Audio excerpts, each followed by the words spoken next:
Well, the last episode of Game of Thrones is finally over. The series finale was, um, I guess it wasn't that satisfying. Overall, the series was amazing until last few seasons, and I think this season was super rushed. But I mean, it is what it is. In some sense, you gotta make the best out of the worst situation. This is all we got. So the interesting thing about Game of Thrones is it's a Game of Thrones, which kind of reflect the Game of Thrones played in real life, and that's why I think Game of Thrones have so much following. I don't know how many people Game of Thrones have inspired to, uh, be more involved into politics. But I can definitely see Game of Thrones at least showing to what extent leaders can go to kind of secure their power. So at least people kind of see the actions of these characters and understand to what extreme level the leaders of today can go to, and it's scary because when these people have so much power, not only they end up abusing it, but at the same time cause more suffering and more pain for the rest of the country, and in some case even to the other citizens, to the citizens of other countries. So it's very, very Game of Thrones like, and that's when you see a character within a Game of Thrones kind of like have such a good storyline, plot line, which was developed over years, and when those characters and kind of sort of doesn't make sense, or doesn't seems like themselves, then it's very disappointing. And I think you got what you got, right? So that's with Game of Thrones, but now they're going to be like prequels for the entire era or whatever. I don't know. I'm not sure if I'm gonna watch the prequel of Game of Thrones. I like the storyline. I like the history. I like the lot of resemblance with real life, and but I don't know if I'm like so much invested into it that I'm gonna watch the prequel as well. If it's well done, sure. If it's not, if it seems more like the last couple seasons of Game of Thrones, then I'm probably gonna pass. But it's so amazing to live in this current timeline. I grew up reading different epics from different sects of Hinduism, and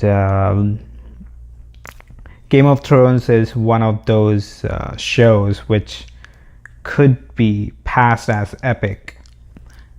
Or Game of Thrones, or rather the books. I haven't read any of them, but based on the fan following the book has, I think it's safe to say it's gonna be one of the epic storyline, and that's what most of the stories in religions are, in a way, right? Like, just the storylines showing different characters in different situations.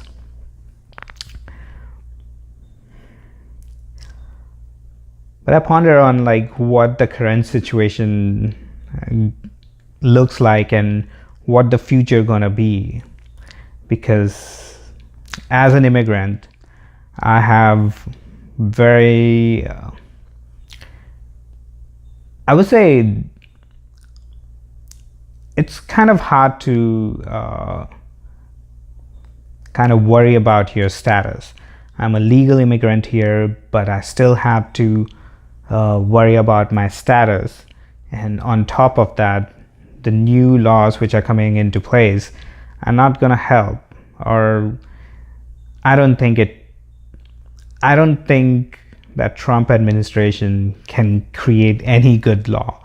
So based on their track record, I would say even though the new system which they propose for legal immigrant is beneficial to people like me, but I think they're gonna mess it up. And it's all about what's in it for them. That's all. That's what it's all seemed to be. To be honest, like I watch Game of Thrones like I watch US politics, because in a way I have no say. I can't vote. So my views are kind of formed based on what seems right. And plenty of times the one side of the aisle is right, and plenty of times the other side is. And lately, look like Republicans have been on the wrong side in most of the cases and in most of the issues. And the funny thing about it, it's pretty obvious. It's obvious based on what's going on right now. Like, few things. Let's just say climate change, net neutrality, education. Let's just say three things, okay? So climate change, because obviously it's not just going to impact the people all over the world, and it's going to create a chaos which the world haven't seen it yet. Based on the current data we have, it seems pretty likely that the catastrophes which going to happen, the natural calamities, going to become more and more severe, and it's gonna start hurting people, unfortunately. And there's gonna be a lot of chaos in that situation, unfortunately. And that is in the worst situation. Let's just say if every country came together and created rules and laws which kind of make better environmental laws, or environment helpful laws, instead of like harming environment, even then climate change will still be a sort of threat, because the years of carbon pumping into atmosphere have created so much carbon that it's going to take years to kind of get rid of those. So even if it changed today, it's still going to take years to kind of get out of climate crisis. Okay. And on top of that, people will end up moving, taking refuge in different places. So there are going to be more refugees, migrating from their existing place, because if the climate calamities kind of deepens. So overall, it's a bad situation, and it's and the data shows that it's pretty obvious it's heading in that direction. So on top of that, if Trump administration rolled back on all the policies which helps climate or helps environment, not climate, helps environment, that itself says what's, I mean, if that doesn't show you what is wrong, then I don't know. I don't know what else can convince. But at the same time, that's just one thing which, let's just say, they act from the belief that the earth is big and it will take care of the climate, which isn't true. Which isn't true. But even if they act from that, their policies are not making earth habitable, which is odd. I mean, even if there is more oil in the world, there's going to be more air pollution, and it's not, if the climate change not going to kill us, the air pollution, the pollution which we create, is going to kill us. So Trump's solution is also driving in a direction where there's going to be more pollution in air, and I'm sure he has some plans for water pollution too. And then move on to the net neutrality, which is pretty obvious in my mind. Internet is one of those things which is necessary to everyone. I don't know anyone who is not in some sense connected online. It would be really difficult to kind of remember or imagine anyone who's not connected in some or the other way with internet. And when Trump administration want to create a different tier system by dissolving net neutrality, that's pretty obvious. It's not the right thing to do because it's disadvantageous. It's disadvantageous to all the people, everyone who is managing different sectors. They all are opposite of what they need in that sector. So I guess that's how he decided to drain the swamp, by poisoning it. I don't know. That's a Trump plan. But either way, he's talking about war now. So we are seeing history into making. I think this is the pattern of Republican presidents to start a new war and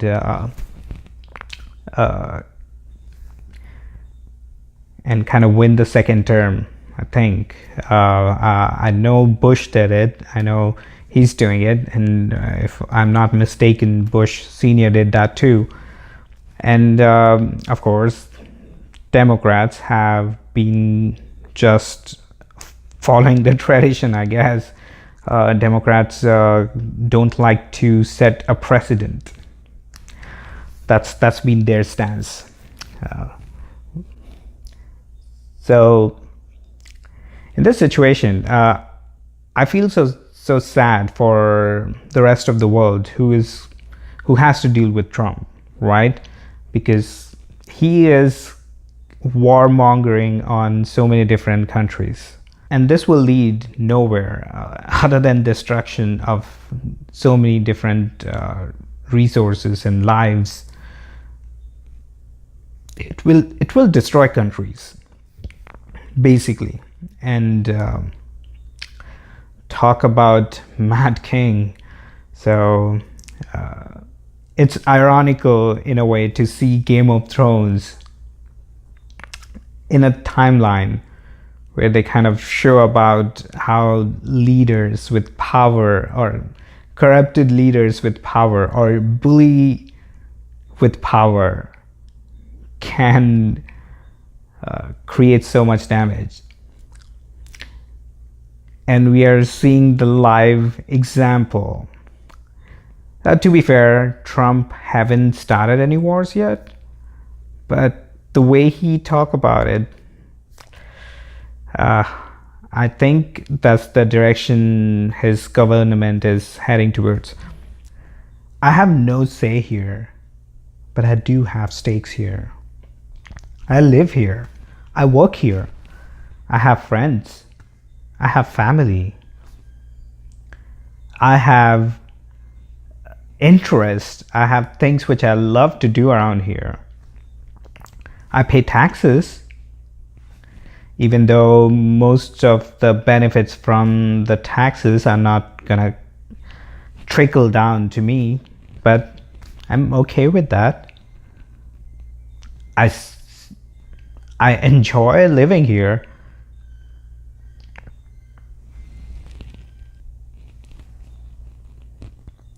And then I look at India and I see very similar story there. Different characters which comes with their own packages, but pretty much the story is the same. The fight for power.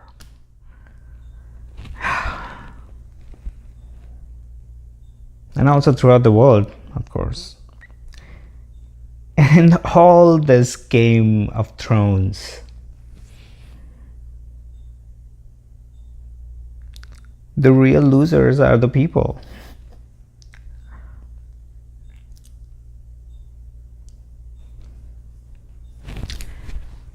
And that's how it will be.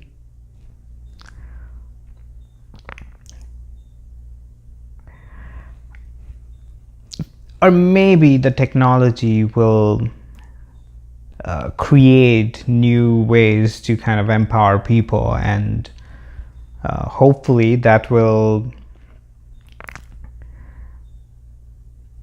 even out the process.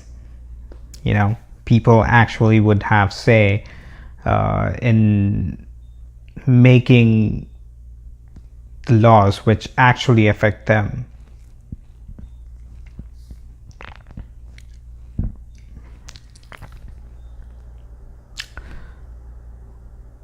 Like recently in the state of Georgia, they passed an anti-abortion bill. It's actually mocking people because the governor who actually won by what could be seen as cheating, the governor who cheated his way to the power, now passed a bill preventing women to kind of work with their doctor and make the choice they want to make with their own body. So now the governor have criminalized people making choices with their own body, which is what people were scared of when they voted him in. But who had it coming? I bet everyone. And right now, there is a war brewing in 2 countries. And the excuse US has is the other country has dictator, and in order to remove those dictator, US has to dictate the war.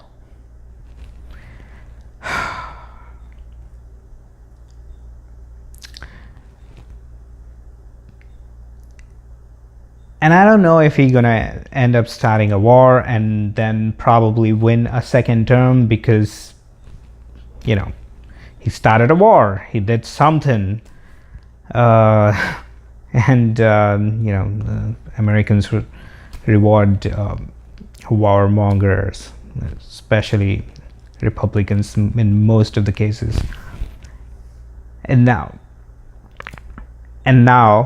the next president whoever will inherit his burden, Trump's burden, they have to clean his, for lack of a better word, shit, and have to build the trust in the government. And 2020 is the best chance to bring in a stable person in charge.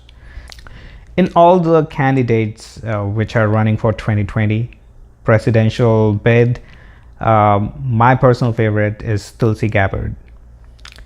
She is outstanding. She inspires people, and she's the only candidate who actually talks about peace, and she has a real plan how to stop the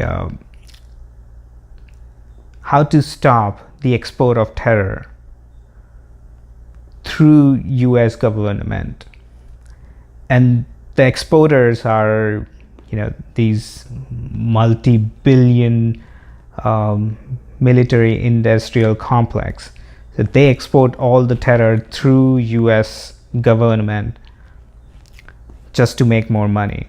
And she's the only candidate who brings this up. I feel really strong about her leadership. She doesn't just talk, she walks the walk. Her track record, in fact, shows this.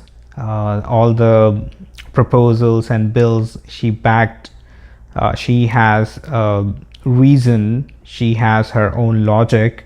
So that means that, she understands what she's voting for. She doesn't just blindly vote, based on party lines. So,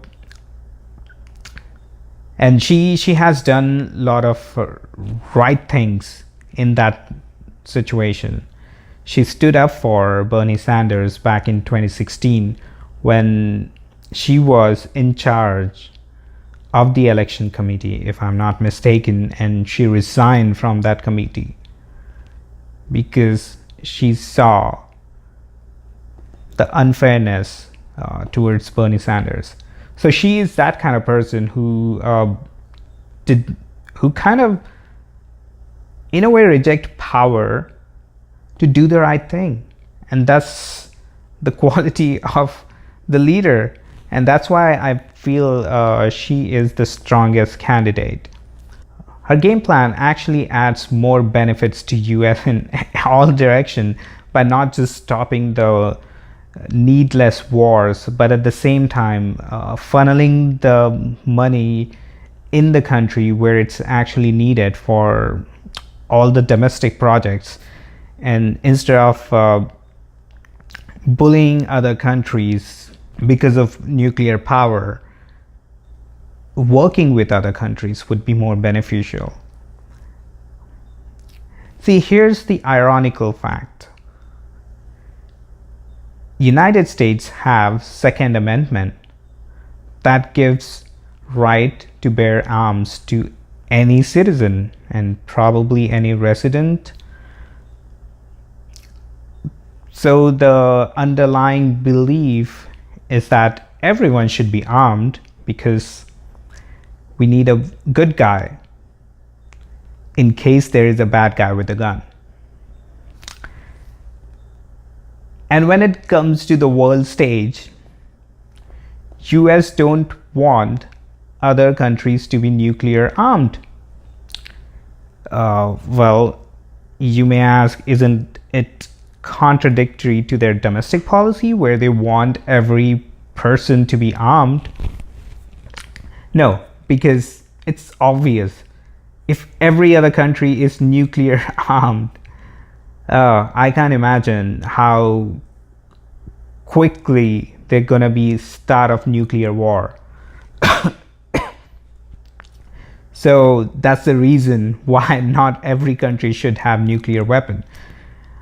And if you point out the same logic should apply to domestic policy, I would say yes. But that's a conversation for another time.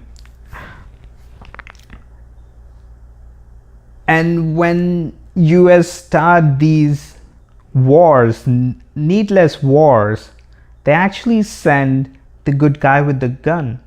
So next time when you're wondering why there are so few good guy with the gun when you hear about mass shootings, well, all the good guys with the gun is fighting a needless war in some other country. To be honest, I don't know how many people are gonna watch this. I doubt anyone. This video will be lost in the darkness of internet. Or there might be few people who may end up watching this and look up for Tulsi Gabbard and make their own mind. In any case, I think 2020 election gonna be really entertaining, and I'm excited because for me, Game of Thrones is not ending this season.